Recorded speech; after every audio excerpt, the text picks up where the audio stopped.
સુરતમાં ભાજપના મહિલા નેતાનો આપઘાત। અલથાણમાં વોર્ડ નંબર 30ના મહિલા મોરચા પ્રમુખ દીપિકા પટેલે ફાંસો ખાધો। પરિવારજનોએ હત્યાની આશંકા વ્યક્ત કરી। ગુજરાતમાં દિવસે ને દિવસે આપઘાતના બનાવો સતત વધી રહ્યા છે, ત્યારે સુરતમાં વધુ એક આપઘાતનો બનાવ સામે આવ્યો છે। સુરતના અલથાણમાં વોર્ડ નંબર 30ના ભાજપ મહિલા મોરચા પ્રમુખે આપઘાત કર્યો હોવાની ઘટના સામે આવી છે। 34 વર્ષીય દીપિકાબેન નરેશભાઈ પટેલે પોતાના ઘરમાં જ ગળે ફાંસો ખાઈ આપઘાત કરી લેતા ભાજપમાં શોકનો માહોલ છે। પરિવારજનોએ હત્યાની આશંકા વ્યક્ત કરી। જોકે ઘટનાની જાણ થતાં સુરત અલથાણ પોલીસ તાત્કાલિક ઘટના સ્થળે પહોંચી આગળની કાર્યવાહી હાથ ધરી હતી। પોલીસ દ્વારા મહિલાના મૃતદેહને પોસ્ટમોર્ટમ અર્થે સિવિલ હોસ્પિટલ ખસેડવામાં આવ્યો હતો। આ દરમિયાન પોસ્ટમોર્ટમ રૂમ પર પહોંચતા જ મહિલાનો પતિ ભાંગી પડ્યો હતો। જોકે મૃતકના પરિવારજનો દ્વારા ફોરેન્સિક પોસ્ટમોર્ટમની માંગ કરવામાં આવી રહી છે। પરિવારજનોએ હત્યાની આશંકા વ્યક્ત કરી છે। પરિવારમાં 2 દીકરા અને 1 દીકરી છે।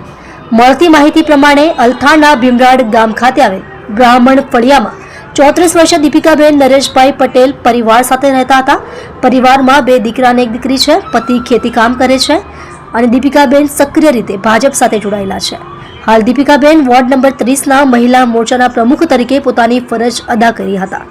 આત્મહત્યા નથી, હત્યા થઈ છે। મૃતકના સંબંધી મિનેશ પટેલે જણાવ્યું હતું કે મૃતક ઘણા સમયથી ભાજપના કાર્યકર્તા હતા અને સમાજ સેવક પણ હતા।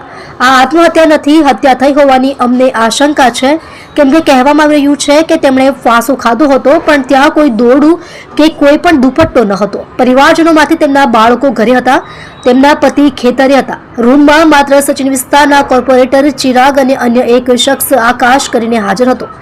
તેમણે વધુમાં જણાવ્યું હતું કે જો કોઈએ ફાંસો ખાધો હોય તો નીતિ નિયમ પ્રમાણે પહેલા પોલીસને બોલાવવી જોઈએ, પરંતુ ચિરાગે પોલીસને બોલાવી ન હતી અને તેમણે ફાંસો ખાધેલી હાલતમાંથી દીપિકાબેનને નીચે ઉતાર્યા હતા।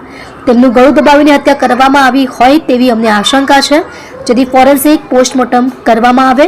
આ ઉપરાંત અમારી એક જ માંગ છે, અમને ન્યાય મળવો જોઈએ અને જે સાચું હોય તે સામે આવવું જોઈએ।